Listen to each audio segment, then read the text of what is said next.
কি ব্যাপার ম্যাডাম, ভালোভাবে তল্লাশি করছো তো? হ্যাঁ স্যার, সবাইকে তল্লাশি নিচ্ছে। স্যার, এই মেয়েটাকে, একে তো ঠিক চিনতে পারলাম না। এটা আমার বড় বোন, তোমাদের কর্তব্য তোমরা পালন করো। তোমরা চাইলে আমার বোনেরও তল্লাশি নিতে পারো। না না স্যার, আপনি কি বলছেন? আপনার বোনের তল্লাশি আমি নেবো? আপনি যান।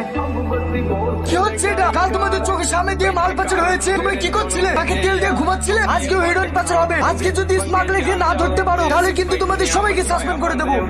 ঠিক আছে স্যার, আমি চেষ্টা করছি। চেষ্টা না, আজকের মধ্যে রেড গ্যাংকে ধরা যাক। Okay sir. সবাই কান খুলে শোনো, যাত্রী যদি বাঁচাতে চাও যেভাবেই হোক স্মাগলারকে ধরতেই হবে।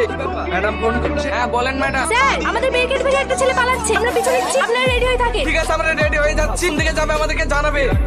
এই, দাঁড়া বলছি, দাঁড়া, নইলে আমি গুলি করে দেবো। আর কত পালাবি বল? ওকে আমরা অনেকদিন ধরে খুঁজছি, আজ তোকে ইনকাউন্টার করে দেবো। স্যার, এনকাউন্টার করার আগে ওর বসের নামটা তো একবার জিজ্ঞেস করুন। এই বল, তোর বসের নাম কি? মরে যাবো তাও জীবনে বলবো না। তুই বলবি নি? তোর তো একটু গোষ্ঠী বলবে।